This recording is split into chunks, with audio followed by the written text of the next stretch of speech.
Hi boys and girls, today we're going to read Flat Stanley's Worldwide Adventures, The Mount Rushmore Calamity.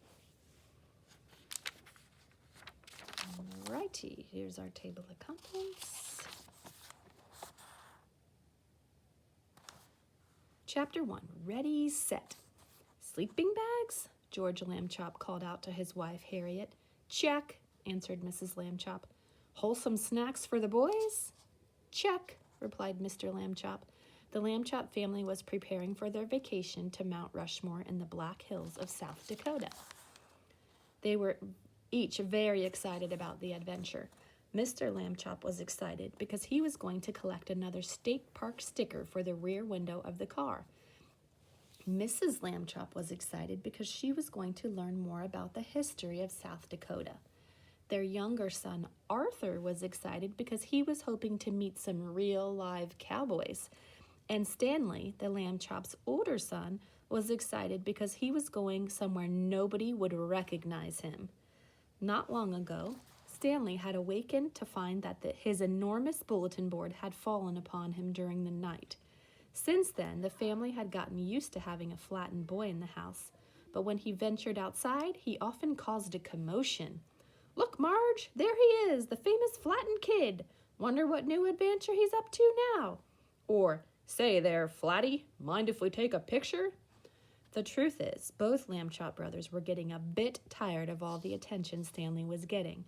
It would be nice, they agreed, to get away someplace where people didn't make such a fuss.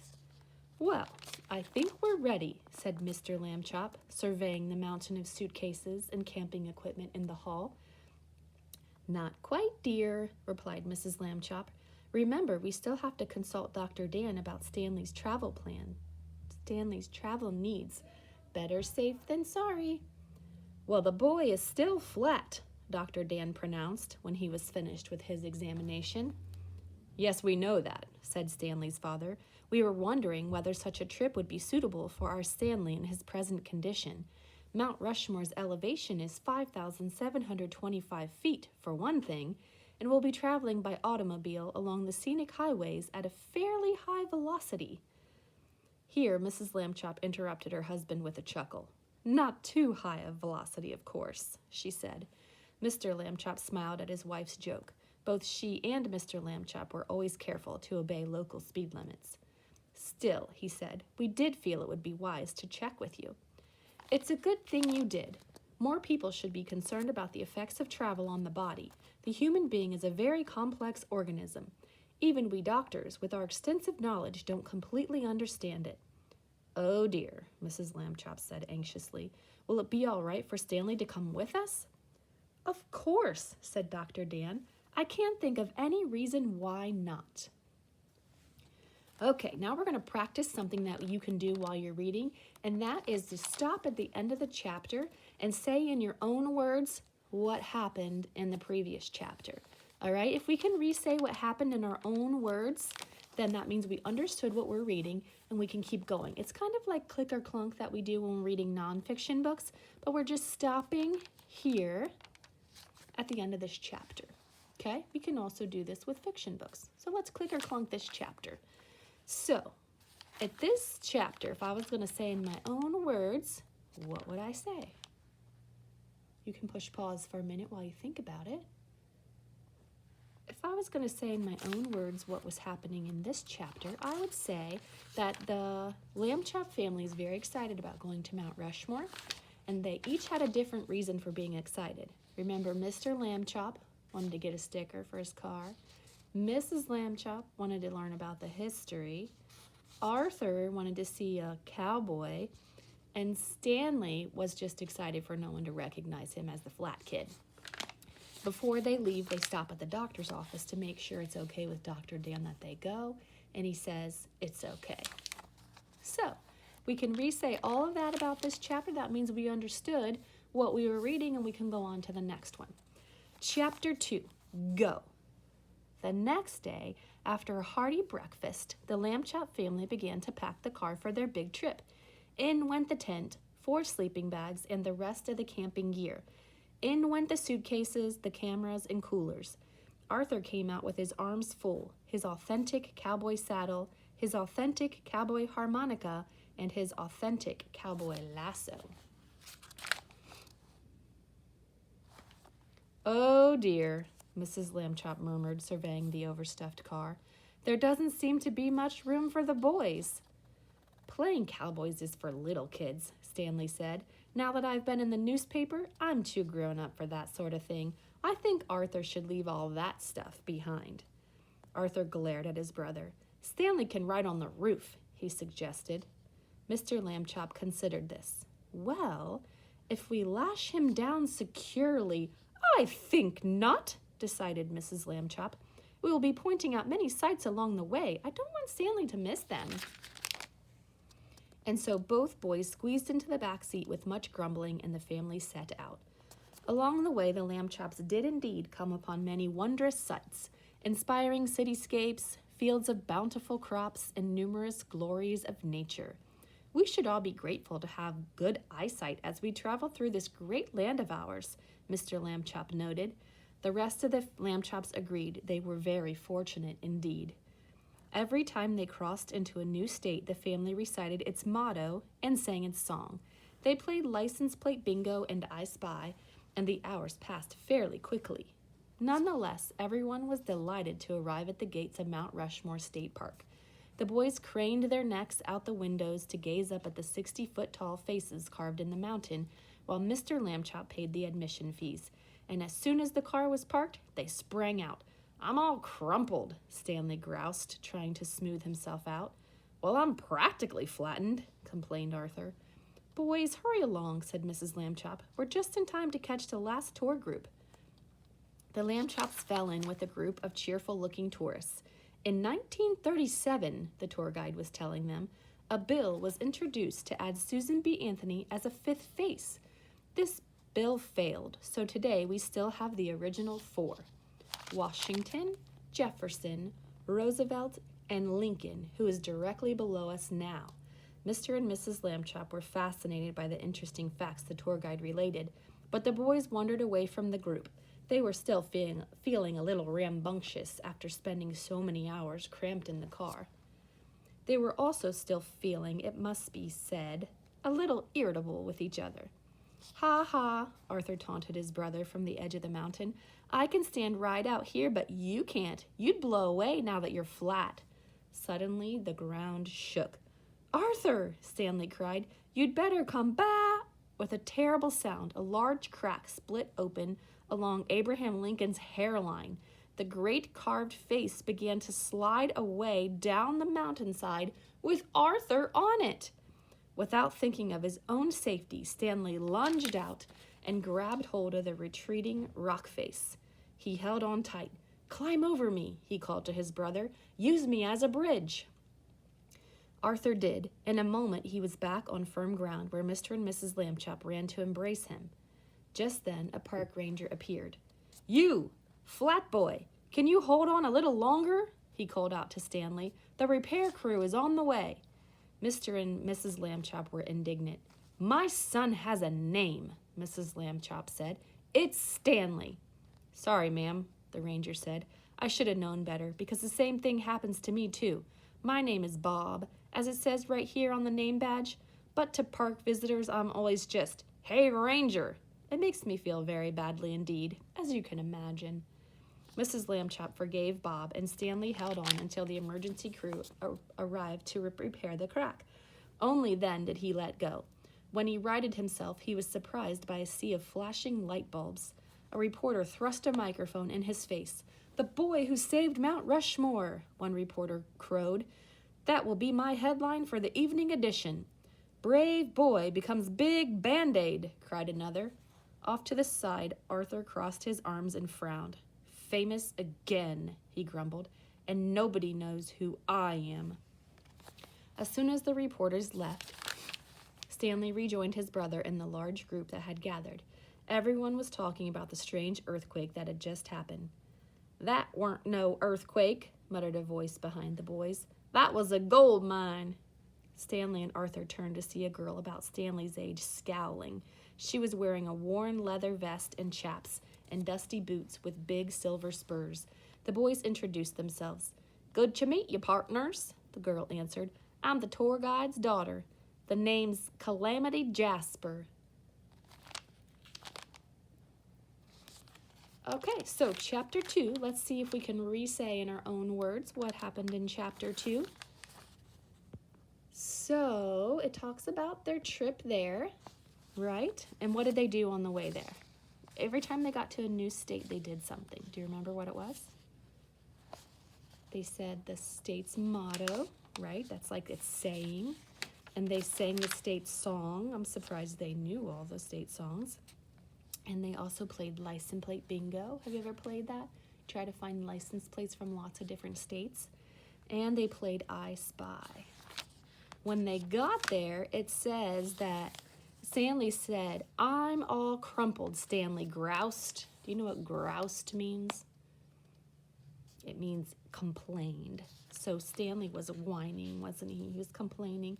Stanley and Arthur were not getting along because they were tired of being in the car together. Once they got there, they had a little bit too much energy left, right? That's what rambunctious means. It means you have too much energy. So they had a hard time staying with the group, and they wandered away. And then Arthur almost fell down the side of the mountain, but Stanley saves the day by making a bridge, and he becomes famous again, which makes Arthur mad. And then they meet Calamity Jane. So that's a review of chapter 2. All right, so let's learn about Calamity Jasper. Did I say Calamity Jane? I think I did. Calamity Jasper is her name. The tourists dispersed, but Stanley and Arthur hung back with the cowgirl. What did you mean just then about it not being an earthquake? Asked Stanley.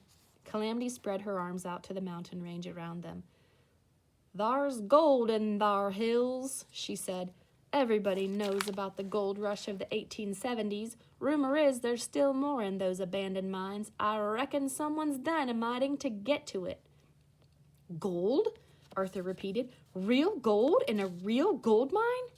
Yep, Calamity Jane answered. I'm about to get me some myself. I found a map. Stanley and Arthur looked at each other. Can we come too? They blurted out at the same time. Calamity Jasper yanked her hat down and squinted at the boys. Okie doke, she decided at last. I reckon you fellas could tag along. Might be needing some extra hands if I find a really big vein. The next morning, the Lambchop family awakened in their tent to the sound of birdsong in the scent of piney woods. Everyone was eager to begin the day, but Mrs. Lambchop insisted they wait for a good breakfast. It's the most important meal of the day, she reminded her family. She was such a skillful cook that she made an excellent breakfast over the little campfire using only the tinned and dried provisions they had packed. The Lambchops ate with the hearty appetites brought on by outdoor living and then tidied up the campsite. Just as the sleeping bags were being rolled up, a rustling at the tent flap caught their attention. Calamity Jasper strode inside. Time for all the young'uns to report to powwow, she announced to Mr. and Mrs. Lambchop. She winked at Stanley and Arthur. Did you hear that, George? Exclaimed Mrs. Lambchop. What a wonderful tour! So much for the boys to do. Can we go? Asked Arthur and Stanley, excited. It's may we go, dears, Mrs. Lambchop corrected her sons. We are not on a vacation from proper speech. Then she sent a questioning look to her husband. Sounds like a fine plan to me, Mr. Lambchop said.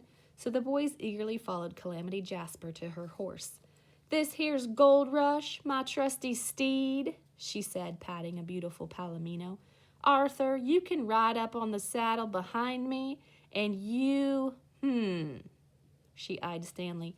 I'll roll you like a blanket and tie you on behind, right here under the cantle. That all right with you, buckaroo? Oh, sure, Stanley said. I'm very limber. He showed her how he could bend and fold himself about, although normally he was much more modest about his abilities. Me too, Arthur chimed in. I'm very limber too, and he did a couple of somersaults in front of the cowgirl. Also, I'm very good at holding on, Stanley said. Remember yesterday how I held on to Lincoln's face? Arthur stepped in front of his brother, holding out his lasso and his harmonica. Also, he said, I have a lot of authentic cowboy gear. Time's a-wastin', Calamity said, shaking her head at the boys. She rolled Stanley up, being careful to leave his head sticking out, and lashed him to the saddle. Then she stuck one boot into a stirrup and swung herself onto her horse. Last, she pulled Arthur up behind her. "Giddy up!" she called to Gold Rush, and they were off. Trotting along the trail was very pleasant. The Lamb Chop boys, being from a big city, were delighted to be out in so much nature. To pass the time, Calamity taught them cowboy songs about painful longings for home, about faithful horses, and about wide, open spaces, things like that. The children were surprised to find that their voices were in perfect harmony, soaring and twining in the clear mountain air with astonishing beauty. Probably, in fact, no three people had ever sung cowboy songs that beautifully before. If a talent scout had happened to hear them that day, he would have signed them up to a record contract on the spot. But that's not what happened. What happened was they ran out of songs. After that, Calamity pointed out the plants and animals along the trail. They saw pine and spruce trees and many wildflowers. They saw prairie dogs, red squirrels, deer, and even a herd of bison in the distance. "Mountain lions are native here too," Calamity said. "And look," said Stanley, "mountain goats." "They're not native, though," Calamity Jasper told the boys. "In 1924, Canada gave Custer State Park 6 goats. They escaped their pen and began to live in the wild. There are about 200 of them now." Calamity was an excellent guide, and the boys were interested in all the things she told them as they rode along. But after a while, what they were really interested in was getting to the gold mine.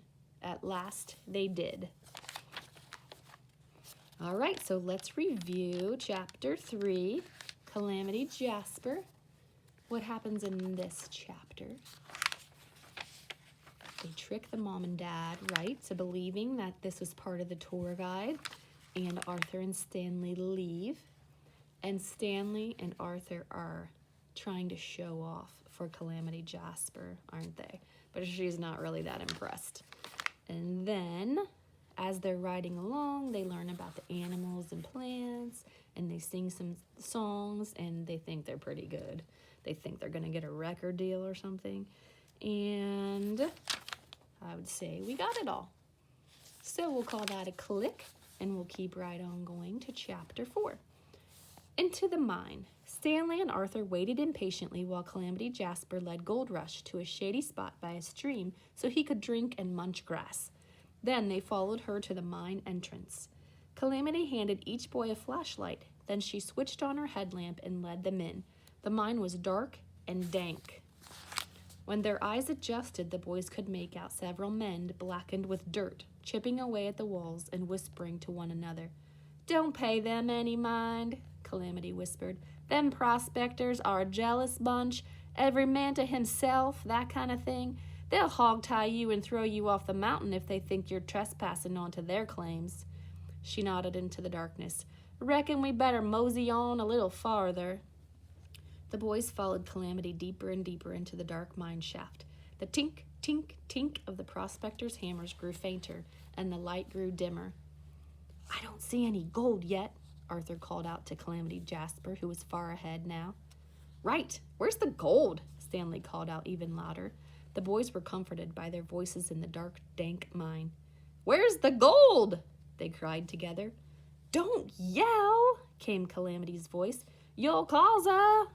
Suddenly, there was a tremendous rumbling roar. Rocks and rubble came crashing down in front of Stanley and Arthur. A cave-in. So that's why everyone was whispering. At the mine's entrance, the prospectors dropped their hammers and ran out. "Every man for himself," they cried. "Head for the hills." Stanley was tempted to call after them that they already were in the hills, but he was much too worried to be bothered. "Where's Calamity Jasper?" he asked Arthur. The boys played their flashlights over the wall of rocks and dirt in front of them. "Do you think?" Arthur whispered. "Shh," Stanley whispered back. In the quiet, the boys could make out a muffled voice. "Gold darn, gold darn, gold darn fools!" "Don't worry," Stanley called in quietly to the trapped cowgirl. "We'll get you out." "Step aside," Arthur told his brother. "It's your fault she's in there." Then he called in to Calamity, quietly also. "I'll get you out. I'm very strong for my age." Arthur was strong, that was true, but it was also true that he felt a lot stronger when he was wearing his Mighty Man t-shirt, and today he was wearing his authentic cowboy clothes instead.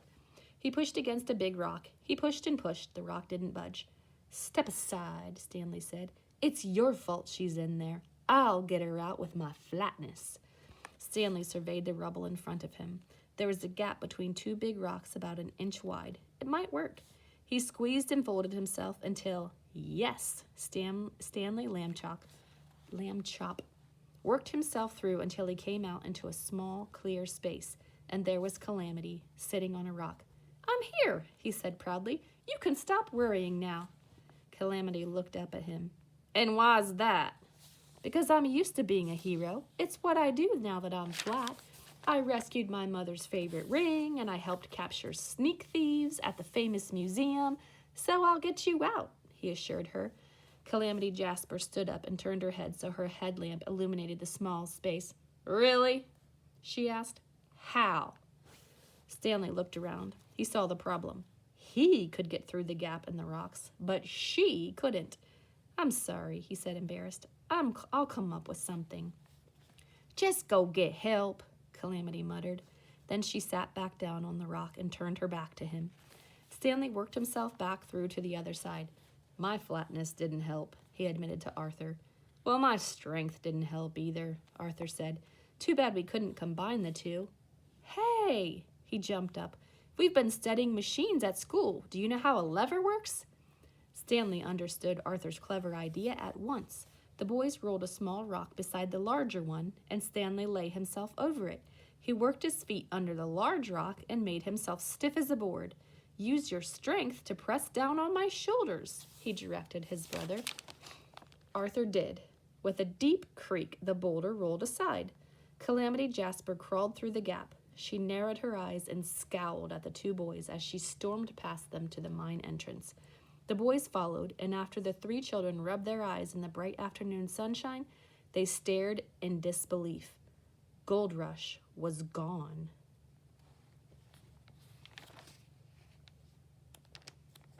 Do you remember who Gold Rush is? Gold Rush was the horse. So the horse is gone. All right, so in the mine, what happens in the mine? They go inside, and they're too noisy, and they cause a little landslide, and Calamity Jasper gets stuck. And then the boys fight over who's better to get her out. Stanley's fat, Arthur's strong. Neither one alone can get her out, but if they work together to make a lever, this is the lever they made, then they can pop that rock right out of there, and they got Calamity Jasper out, but she's still mad at them, and the horse is gone. All right, let's stop right there, and we'll finish the next part later.